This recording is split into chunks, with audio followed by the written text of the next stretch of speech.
প্রথমেই দেখে নেব আজকের বিশেষ গুরুত্বপূর্ণ সংবাদ শিরোনাম। মমতা বন্দ্যোপাধ্যায়কে মিস করবেন, প্রশ্ন শুনেই দুটো শব্দ বললেন ফিরহাদ। এবার চালকরাই হবেন মালিক, ভারত ট্যাক্সি প্রকল্পে জুটছে পশ্চিমবঙ্গ, ঘোষণা শাহের। ডাবল ইঞ্জিন মানে শুধু রাস্তাঘাট নয়, বাংলার ঐতিহ্য ফেরাতে বড় ঘোষণা মুখ্যমন্ত্রী শুভেন্দুর। সর্বদল বৈঠকে এনসিপিআইয়ের উপস্থিতি নিয়ে তোলপাড়, সুদীপের সামনেই 4 কড়া প্রশ্ন মহুয়ার। বন্দে মাতারমে অপমানে জেল, হতে পারে জরিমানাও, সোমেশ সংসদে বিল পেশ শাহের। শাহর পাঠানো গোপন চিঠি ঘিরে তোলপাড় রাজ্য, আগামীকালই কি বড়সড় ওলটপালট ঘটাবেন শুভেন্দু? দালালরা দলটা শেষ করে দিল, 40 বছরের সম্পর্ক চুকিয়ে তৃণমূল ছাড়লেন প্রাক্তন মন্ত্রী, শুভেন্দুর প্রশংসায় পঞ্চমক। আমাদের লোকেরাই তৃণমূলের চেয়ে বড় গুন্ডা হচ্ছে, নিজের দলের বিরুদ্ধে বিস্ফোরক জিতেন্দ্র, তুমুল হুলস্থুল বাংলায়।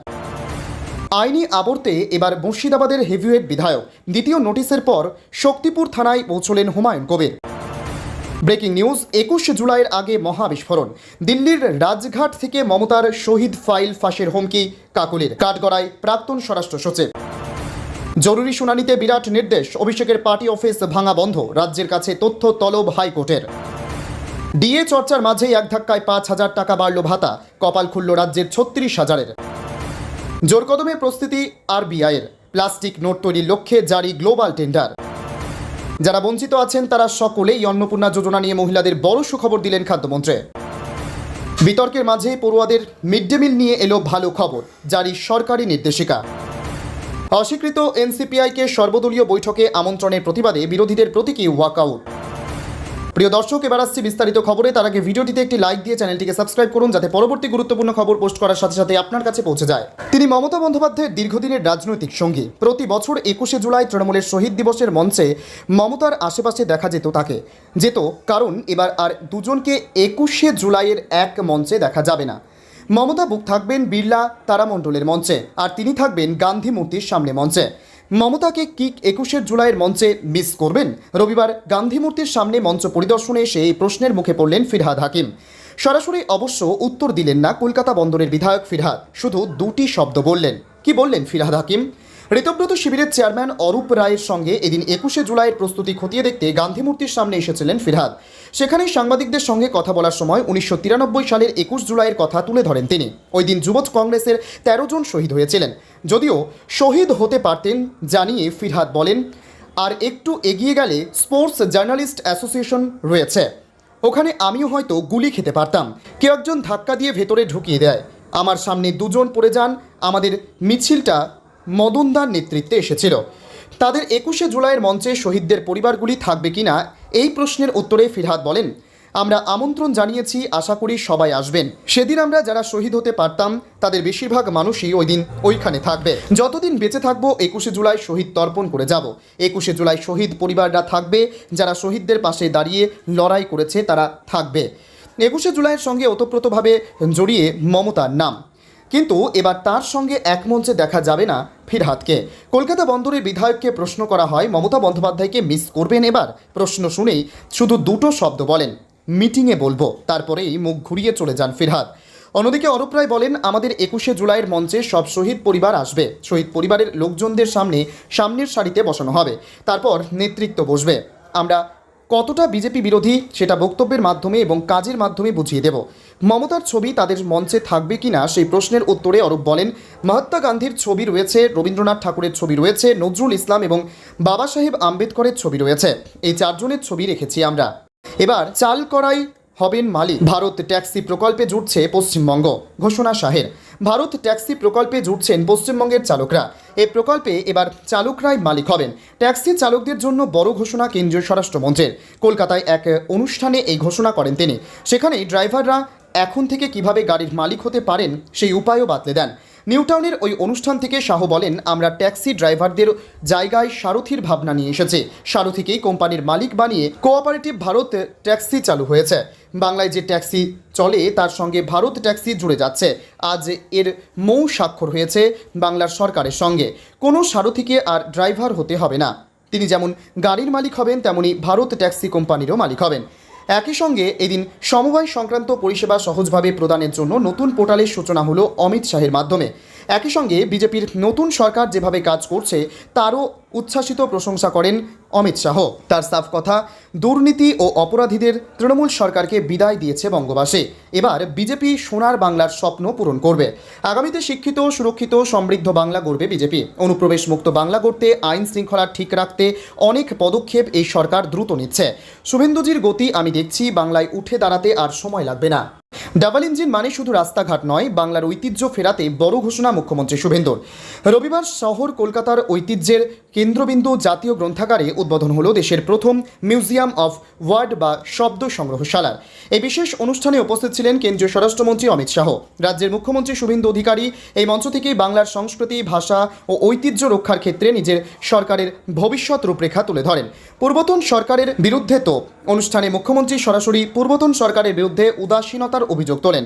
তিনি বলেন, কেন্দ্রীয় সরকার দেশের সমস্ত রাজ্যকে পাণ্ডুলিপি সংরক্ষণের নির্দেশ দিলেও আগের রাজ্য সরকার তা মানেনি, কিন্তু আমাদের সরকার দায়িত্ব নেওয়ার মাত্র 2 মাসের মধ্যেই সেই গুরুত্বপূর্ণ কাজ শুরু করে দিয়েছে।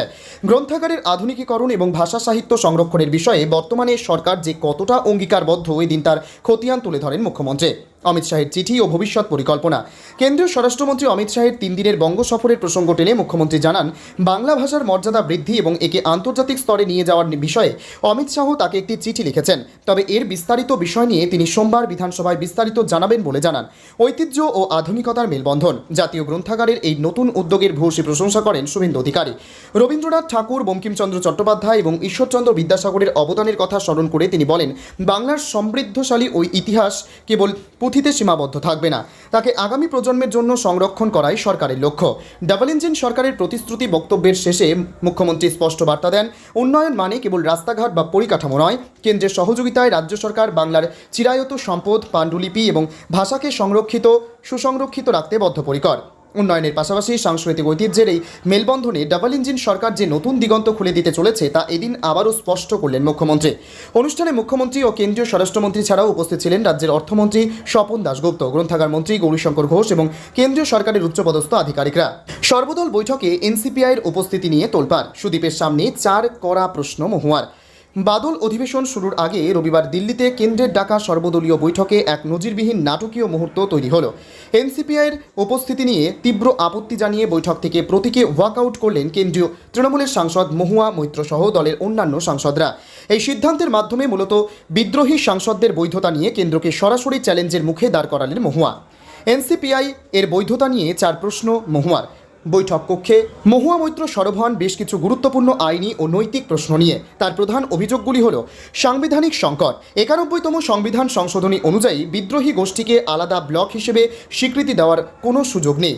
তাহলে সরকার কোন যুক্তিতে তাদের আমন্ত্রণ জানালো? অধ্যক্ষের অবস্থান। তৃণমূলের পক্ষ থেকে বিদ্রোহী 20 জন সাংসদের সদস্যপদ খারিজের আবেদন লোকসভার অধ্যক্ষ ওম বিড়লার কাছে বিচারাধীন। তাদের বৈধতা নিয়ে এখনও কোনো চূড়ান্ত সিদ্ধান্ত হয়নি, স্বীকৃতির অভাব। অধ্যক্ষ যেখানে এখনও বিদ্রোহীদের এনসিপিআইতে যোগদানের আনুষ্ঠানিকতা মান্যতা দেননি, সেখানে কেন্দ্রীয় সরকারের এই পদক্ষেপ কি সংসদীয় শিষ্টাচারের পরিপন্থী নয়? তৃণমূল সাংসদের এই প্রতিবাদের পর সাময়িকভাবে উত্তপ্ত হয়ে ওঠে পরিস্থিতি। অন্যান্য বিরোধী দলগুলো মহুয়াদের এই প্রতিবাদে পাশে দাঁড়ায়, যদিও কয়েক মিনিটের মধ্যেই বিরোধীরা ফের বৈঠকে যোগ দেন। সুদীপের প্রতিক্রিয়া। মহুয়া মৈত্রের এই 4 প্রশ্নের মুখে পড়ে পরিস্থিতির কিছুটা মোকাবিলা করার চেষ্টা করেন সুদীপ বন্দ্যোপাধ্যায়। এই বিতর্কের প্রেক্ষিতে সুদীপ বলেন, আমরা বিষয়টি নিয়ে আমাদের অবস্থান স্পষ্ট করেছে। অধ্যক্ষের কাছে আবেদন বিচারাধীন থাকা অবস্থায় এনসিপিআইকে এভাবে সর্বদলীয় বৈঠকে ডাকাটা বিভ্রান্তিকর। তবে মহুয়া মৈত্রের এই কঠোর অবস্থান যে সংসদের অন্দরে তৃণমূল বনাম এনসিপিআই সংঘাতকে আরও বাড়িয়ে দিল তা স্পষ্ট হয়ে উঠেছে আজকের ঘটনা প্রবাহে। শাহর পাঠানো গোপন চিঠি ঘিরে তোলপাড় রাজ্য। আগামীকালই কি বড়সড় ওলটপালট ঘটাবেন শুভেন্দু? রবিবার ছুটির দিনও বাংলার রাজনীতিতে এক বিশাল পারদ চলল। কেন্দ্রীয় স্বরাষ্ট্রমন্ত্রী অমিত শাহের পাঠানো একটি গোপন চিঠি ঘিরে এখন তোলপাড় রাজ্য রাজনীতি। খোদ মুখ্যমন্ত্রী শুভেন্দু অধিকারীর হাতে এসেছে এই চিঠি, জানিয়ে তৈরি হয়েছে চরম রহস্য। কি এমন লেখা রয়েছে সেই চিঠিতে? তবে কি নবান্নের অন্দরে বড়সড় কোনো ওলটপালট হতে চলেছে? এই নিয়ে এখন তীব্র চাঞ্চল্য রাজনৈতিক মহলে। কলকাতার ন্যাশনাল লাইব্রেরির ঐতিহাসিক বেলভেডিয়ার হাউসে দেশের প্রথম অত্যাধুনিক ভাষার জাদুঘর মিউজিয়াম অফ ওয়ার্ড বা শব্দালোকের রাজকীয় উদ্বোধন হয়। কেন্দ্রীয় স্বরাষ্ট্রমন্ত্রী অমিত শাহের হাত ধরে এই জাদুঘরের উন্মোচন ঘটে। অনুষ্ঠানে উপস্থিত ছিলেন মুখ্যমন্ত্রী শুভেন্দু অধিকারীও। আর সেখানেই মুখ্যমন্ত্রী এক বিস্ফোরক তথ্য সামনে আনেন। তিনি জানান, অমিত শাহের কাছ থেকে তিনি একটি অত্যন্ত গুরুত্বপূর্ণ চিঠি পেয়েছেন। প্রাথমিকভাবে জানা গিয়েছে চিঠিটি মূলত বাংলা ভাষার সম্মান রক্ষা, সংরক্ষণ এবং প্রশাসনিক ক্ষেত্রে এর ব্যবহার বৃদ্ধি সংক্রান্ত। কিন্তু রাজনৈতিক বিশেষজ্ঞদের একাংশের দাবি, চিঠির ভেতরে এমন কিছু স্পেশাল গাইডলাইন বা ইঙ্গিত রয়েছে যা রাজ্যের বর্তমান প্রশাসনিক কাঠামোয় বড় প্রভাব ফেলতে পারে। মুখ্যমন্ত্রী আজ এই চিঠির প্রাপ্তি স্বীকার করলেও এর ভেতরে মূল রণকৌশল বা পুঙ্খানুপুঙ্খ তথ্য সম্পূর্ণ চেপে গিয়েছেন। আর এই গোপনতায় জল্পনা 100 গুণ বাড়িয়ে দিয়েছে। শুভেন্দু অধিকারী স্পষ্ট জানিয়ে দিয়েছেন, যেহেতু বর্তমানে রাজ্যের বিধানসভা অধিবেশন চলছে, তাই আমি আজই সব খোলসা করছি না। আগামীকাল বিধানসভার কক্ষেই এই চিঠি এবং এর পরিপ্রেক্ষিতে রাজ্য সরকারের পরবর্তী বড় পদক্ষেপ নিয়ে বিস্তারিত বক্তব্য রাখব। মুখ্যমন্ত্রীর এই মন্তব্যের পর থেকেই রাজনৈতিক মহলে হইচই পড়ে গিয়েছে। শুভেন্দু অধিকারী বিধানসভায় কি বড় ঘোষণা করতে চলেছেন, এখন সেদিকেই চোখ গোটা বাংলার। দালালরা দলটা শেষ করে দিল। 40 বছরের সম্পর্ক চুকিয়ে তৃণমূল ছাড়লেন প্রাক্তন মন্ত্রী। শুভেন্দুর প্রশংসায় পঞ্চমুখ। বাংলার পূর্বতন শাসক শিবির ফের এক বিশাল ধস। ক্ষমতা হাতছাড়া হওয়ার পর এবার একে একে খসে পড়ছে মমতা বন্দ্যোপাধ্যায়ের পুরনো ও বিশ্বস্ত স্তম্ভগুলি। এবার সরাসরি দল ছাড়ার ঘোষণা করলেন হুগলির দাপুটে নেতা, 3 বারের বিধায়ক তথা রাজ্যের প্রাক্তন মন্ত্রী তপন দাশগুপ্ত। রবিবার চুঁচুড়ার এক জরুরি সাংবাদিক বৈঠক ডেকে তৃণমূলের সমস্ত পদ থেকে ইস্তফা দেওয়ার কথা জানান তিনি। দল ছাড়ার মুহূর্তেই তার বিস্ফোরক তোপ, কিছু দালাল দলটাকে পুরোপুরি শেষ করে দিল। মমতা বন্দ্যোপাধ্যায়ের প্রায় 40 বছরের এই রাজনৈতিক সঙ্গী আজ দলের ভরাডুবির জন্য সরাসরি সর্বভারতীয় সাধারণ সম্পাদক অভিষেক বন্দ্যোপাধ্যায় এবং ভোটকুশলী সংস্থা আইপ্যাককে কাঠগড়ায় তুলেছেন। ক্ষোভ উগরে দিয়ে তপন দাশগুপ্ত বলেন, রাজনীতি যখন ব্যবসায় পরিণত হয় তখন দলের এই রকমই হাল হয়। তার দাবি, সর্বভারতীয় সাধারণ সম্পাদকের ভুলের কারণেই আজ দলটার এই অবস্থা। বিগত 2 মাস ধরে কর্মীদের সঙ্গে কথা বলেই তিনি এই বড় সিদ্ধান্ত নিয়েছেন। দল ছাড়ার পর কোনো রাগঢাক না রেখেই মুখ্যমন্ত্রী শুভেন্দু অধিকারী দরাজ প্রশংসা শোনা গেল এই প্রাক্তন মন্ত্রীর গলায়। তিনি সাফ বলেন, শুভেন্দু অধিকারী ভালো ছেলে ও খুব ভালো কাজ করেছে। 2026-এর বিধানসভা নির্বাচন দল তাকে টিকিট না দেওয়ায় একটা বড় অভিমান জমেছিল তার মনে। এর ওপর আবার তার পুরনো প্রতিদ্বন্দ্বী অসিত মজুমদারকে হুগলির শ্রীরামপুর সাংগঠনিক জেলা সভাপতি করায় ক্ষোভের আগুন আরও বাড়ে। তৃণমূল ছাড়লেও তিনি যে সক্রিয় রাজনীতিতে থাকছেন তা আজ স্পষ্ট করে দিয়েছেন লড়াকু এই নেতা। তবে তিনি এই মুহূর্তে অন্য কোনো নির্দিষ্ট শিবিরে যোগ দেওয়ার কথা সরাসরি ঘোষণা করেননি। কিন্তু রাজনৈতিক মহলের জোর জল্পনা, আগামী দিনে সুযোগ বুঝে তিনি অন্য কোনো শিবিরে যোগ দিতে পারেন। 40 বছরের পুরনো সঙ্গীর এই দলত্যাগ নিঃসন্দেহে এই মুহূর্তে তৃণমূলের জন্য এক মস্ত বড় ধাক্কা। আইনি আবর্তে এবার মুর্শিদাবাদের হেভিওয়েট বিধায়ক। দ্বিতীয় নোটিশের পর শক্তিপুর থানায় পৌঁছলেন হুমায়ুন কবির। গত কয়েকদিনের তীব্র রাজনৈতিক চাপানোতরের পর অবশেষে মুর্শিদাবাদের শক্তিপুর থানায় হাজিরা দিলেন আমজনতা উন্নয়ন পার্টির চেয়ারম্যান তথা নওদার বিধায়ক হুমায়ুন কবির। ঠিক সকাল 11টা নাগাদ কড়া নিরাপত্তার মধ্যে দিয়ে তিনি থানা চত্বরে প্রবেশ করেন। প্রকাশ্য জনসভা থেকে পুলিশ প্রশাসনের একাংশের বিরুদ্ধে বিতর্কিত মন্তব্য করার অভিযোগে দায়ের হওয়া মামলার প্রেক্ষিতে আজ তাকে তলব করা হয়েছিল। পুলিশ সূত্রে খবর, বিতর্কিত ওই বক্তব্যের জেরে বিধায়ক হুমায়ুন কবিরকে গত 3রা জুলাই প্রথমবার শক্তিপুর থানায় হাজির হওয়ার জন্য নোটিশ পাঠানো হয়েছিল। তবে সেই সময় তিনি হাজিরা এড়িয়ে যান। এরপর গত 14 জুলাই তিনি যখন রেজিনগর থানায় অন্য একটি মামলার জিজ্ঞাসাবাদের মুখোমুখি হচ্ছিলেন, ঠিক তখনই শক্তিপুর থানার পুলিশ কর্মীরা তার হাতে দ্বিতীয় নোটিশটি ধরিয়ে দেন। আইনের প্রতি শ্রদ্ধা জানিয়ে এবং আইনি জটিলতা এড়াতে আজ পূর্বঘোষিত সূচি অনুযায়ী নির্দিষ্ট সময়ে তদন্তকারী আধিকারিকদের মুখোমুখি হন বিধায়ক। রাজনৈতিক মহলের মতে সাম্প্রতিক সময়ে একাধিক ঝাঁঝালো মন্তব্য করার জেরে আইনি ফাঁসে কার্যত কোণঠাসা এজেইউপি সুপ্রিমো। এর আগে গত 4 জুলাই এবং 14 জুলাই পরপর দুবার রেজিনগর থানায় ঘণ্টার পর ঘণ্টা ম্যারাথন জেরার সম্মুখীন হতে হয়েছিল তাকে। আজ শক্তিপুর থানার এই হাজিরা জেলার রাজনৈতিক সমীকরণকে আরও উত্তপ্ত করে তুলল। তবে বিধায়কদের অনুগামীদের দাবি, এটি সম্পূর্ণ রাজনৈতিক উদ্দেশ্য প্রণোদিত হেনস্থা। জোর কদমে প্রস্তুতি আরবিআইয়ের। প্লাস্টিক নোট তৈরির লক্ষ্যে জারি গ্লোবাল টেন্ডার। ভারতে কাগজের নোটের পরিবর্তে ভবিষ্যতে আরও টেকসই ও নিরাপদ পলিমার নোট চালুর সম্ভাবনা জোরালো হচ্ছে। সেই দিকে গুরুত্বপূর্ণ পদক্ষেপ হিসেবে রিজার্ভ ব্যাঙ্ক অফ ইন্ডিয়ার নোট মুদ্রণকারী সংস্থা ভারতীয় রিজার্ভ ব্যাঙ্ক নোট মুদ্রণ প্রাইভেট লিমিটেড বিশ্বজুড়ে বিভিন্ন সংস্থার কাছে পলিমার শিট সরবরাহের জন্য টেন্ডার আহ্বান করেছে। যদিও এটি এখনও প্রাথমিক পর্যায়ের উদ্যোগে, তবুও সংশ্লিষ্ট মহলের মতে সবকিছু পরিকল্পনা অনুযায়ী এগোলে আগামী দিনে ভারতীয় মুদ্রা ব্যবস্থায় বড় পরিবর্তন দেখা যেতে পারে।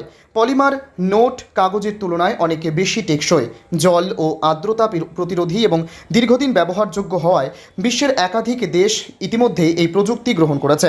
প্লাস্টিক নোট তৈরির লক্ষ্যে গ্লোবাল টেন্ডার জারি করল আরবিআই। সংবাদ সংস্থা এএনআই এর প্রতিবেদন অনুযায়ী বিআরবিএনএমপিএল প্রাথমিকভাবে প্রায় ৬৮,০০০ রিম পলিমার শিট কেনার পরিকল্পনা করেছে। প্রতিটি রিমে থাকবে ৫০০টি শিট। জানা গিয়েছে 2টি পৃথক মূল্যমানের নোটের জন্য এই শিট ব্যবহার করা হবে এবং প্রতিটি মূল্যমানের জন্য ৩৪,০০০ রিম করে বরাদ্দ রাখা হয়েছে। এই শিটগুলো বিশেষ ধরনের নোট মুদ্রণ যন্ত্রে ব্যবহার করা হবে। আপাতত এটি পরীক্ষামূলক ও প্রাথমিক চাহিদা পূরণের উদ্দেশ্যে হলেও ভবিষ্যতে চাহিদা বাড়লে বৃহত্তর পরিসরে ক্রয়ের সম্ভাবনাও উড়িয়ে দেওয়া যাচ্ছে না। সূত্রের খবর, প্রথম পর্যায়ে 10 থেকে 20 টাকার নোট পলিমারে ছাপানোর বিষয়টি বিবেচনায় রয়েছে, যদিও এ নিয়ে এখনও কোনো আনুষ্ঠানিক ঘোষণা করা হয়নি। এই নোটগুলিতে ব্যবহৃত কালি এবং নিরাপত্তা প্রযুক্তিও হবে বিশেষ মানের। পরিকল্পনা সফল হলে পরবর্তীতে উচ্চ মূল্যমানের নোটগুলিকেও একই প্রযুক্তির আওতায় আনার সম্ভাবনা রয়েছে। এর ফলে শুধু নোটের স্থায়িত্বই বাড়বে না, জাল নোট রোধেও বড় ভূমিকা পালন করবে নতুন ব্যবস্থা। বিশেষজ্ঞদের মতে দীর্ঘমেয়াদে নোট বদলানোর খরচও কমে আসতে পারে। পলিমার শিটগুলিতে একাধিক আধুনিক নিরাপত্তা বৈশিষ্ট্য আগে থেকেই সংযুক্ত থাকবে। এর মধ্যে থাকবে স্বচ্ছ উইন্ডো, বিশেষ প্রতিকৃতি অংশ, উজ্জ্বল সংখ্যার ব্যবহার, চৌম্বকীয় নিরাপত্তা রেখা, ছায়া প্রতিবিম্ব এবং রং পরিবর্তনকারী নকশা। এই বৈশিষ্ট্যগুলি জালিয়াতি অনেক কঠিন করে তুলবে। একই সঙ্গে সাধারণ মানুষ, ব্যাংক এবং এটিএম মেশিনের পক্ষেও আসল নোট শনাক্ত করা আরও সহজ হবে। ভারতীয় মুদ্রার নিরাপত্তা ব্যবস্থাকে আরও শক্তিশালী করার লক্ষ্যেই এই উন্নত প্রযুক্তি ব্যবহারের পরিকল্পনা করা হয়েছে বলে জানা যাচ্ছে। টেন্ডার প্রক্রিয়াতেও রাখা হয়েছে কড়া নিরাপত্তা শর্ত। আবেদনকারী সংস্থাগুলিকে প্রমাণ করতে হবে যে তাদের কার্যক্রম কোনোভাবেই চীন বা পাকিস্তানের সঙ্গে যুক্ত নয়। এমনকি ওই দুই দেশ থেকে কাঁচামাল সংগ্রহেরও অনুমতি থাকবে না। ভারতীয় ও বিদেশি উভয় ধরনের সংস্থায় এই টেন্ডারে অংশ নিতে পারবে, তবে তাদের অন্তত 3 বছরের অভিজ্ঞতা থাকতে হবে এবং আগে কোনো দেশের কেন্দ্রীয় ব্যাংক বা মুদ্রণ সংস্থাকে নিরাপত্তা বৈশিষ্ট্যযুক্ত পলিমার শিট সরবরাহ করার রেকর্ড দেখতে হবে। পাশাপাশি কমপক্ষে 2400 রিম শিট সরবরাহের সক্ষমতা, আর্থিক স্থিতি এবং উৎপাদন ক্ষমতার প্রমাণও জমা দিতে হবে। পরীক্ষার জন্য ন্যূনতম 10টি নমুনা শিট ল্যাবে জমা দেওয়ার শর্তও রাখা হয়েছে। সব পরীক্ষা সফলভাবে সম্পন্ন হলে ভারতীয় মুদ্রা ব্যবস্থায় পলিমার নোটের যুগ শুরু হওয়ার পথ আরও প্রশস্ত হবে।